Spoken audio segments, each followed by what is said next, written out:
I longed for the nights where my mother would don an evening gown, punctuate every sentence of her lecture with the clicks and the clacks of her high heels as she strutted to the door and left a deep red imprint of her lips on my forehead before she allowed herself to be whisked away by her suitor of the night. Those nights were rare when your single mother works 12-hour shifts at a local nursing facility and comes back home to a long evening of drinking, loud television, and heated arguments with her children.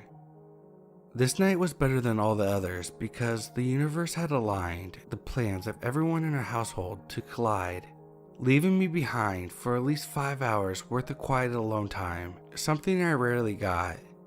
I was in my bedroom, my secret stash of snacks scattered all over my bed, and the one shared laptop we had in the house all to myself.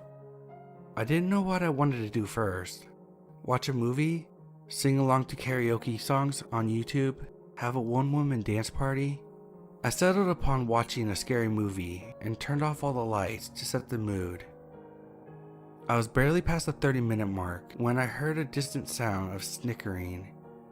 For a few seconds, I convinced myself that it was just background noise in the movie that I was watching, but my reassurance faltered when I paused the film and still heard it.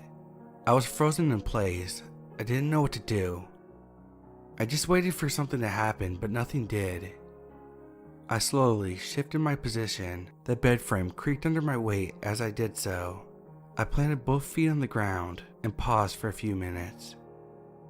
It was most likely one of my siblings who had came back early and was playing a prank on me, or it could have been one of the neighborhood kids. Whoever it was, I was a 16-year-old girl who wasn't taking any chances.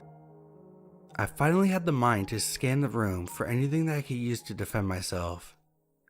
I shared my room with 6 and 8-year-old girls. The entire place was childproof, and my best bet was a heavy sports trophy, but I figured that it was better than nothing. The snickering got louder and nearer. It turned into chuckles.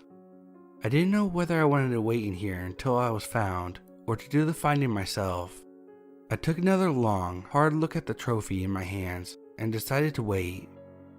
With each minute that had passed, the laughter increased in volume and enthusiasm. It sounded like a child who knew his parents were heading towards his hiding spot during a game of hide and seek, laughing with the voice of an adult. Then I heard what sounded like chairs being dragged across the hardwood floor.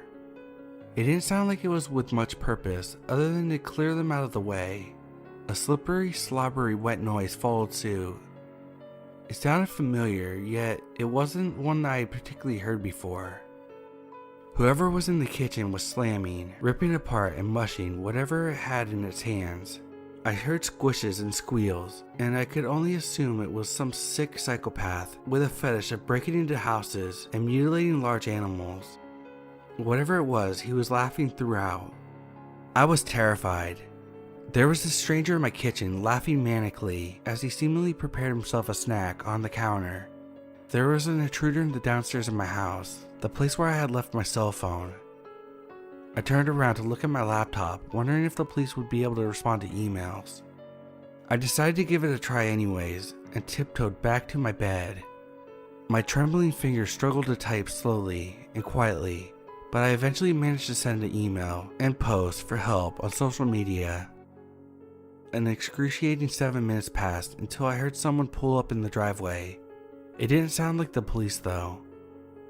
I heard the sounds of heavy footsteps running up the front door, frantically jamming a key into the keyhole and swinging the door open.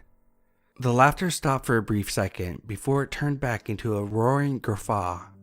A shriek and an ear-piercing scream penetrated the silence of the neighborhood, and whoever produced it turned around and ran towards the street, taking their screams with them.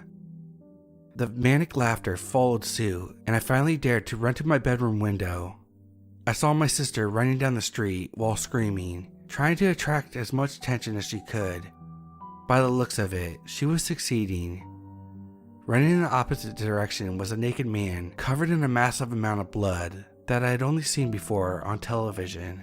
He was still roaring with laughter as he disappeared out of sight. I watched out the window as a posse gathered just outside my house. My sister hadn't stopped screaming.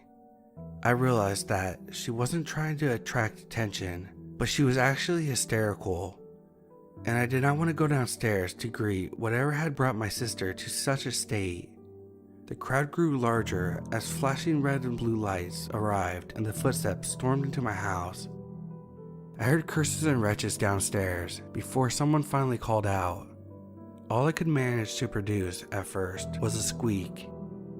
A female police officer appeared in my doorway and asked me if I was alright. She told me to follow her with my eyes closed. Great advice for a rebellious teenager. I noticed her grasp become tighter when we reached the bottom of the stairs, and I couldn't help treating myself to a peek. Through squinted eyes, I saw dismembered body parts of my mother neatly arranged beside her decapitated head on the kitchen counter. I passed out. 47 minutes.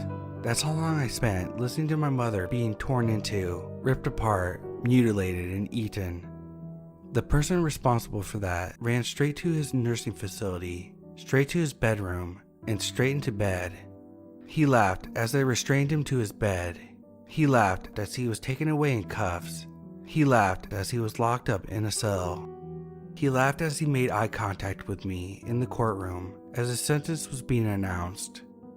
I wouldn't be surprised if he was still laughing when they strapped him to the chair. He will never laugh again, nor will my mother.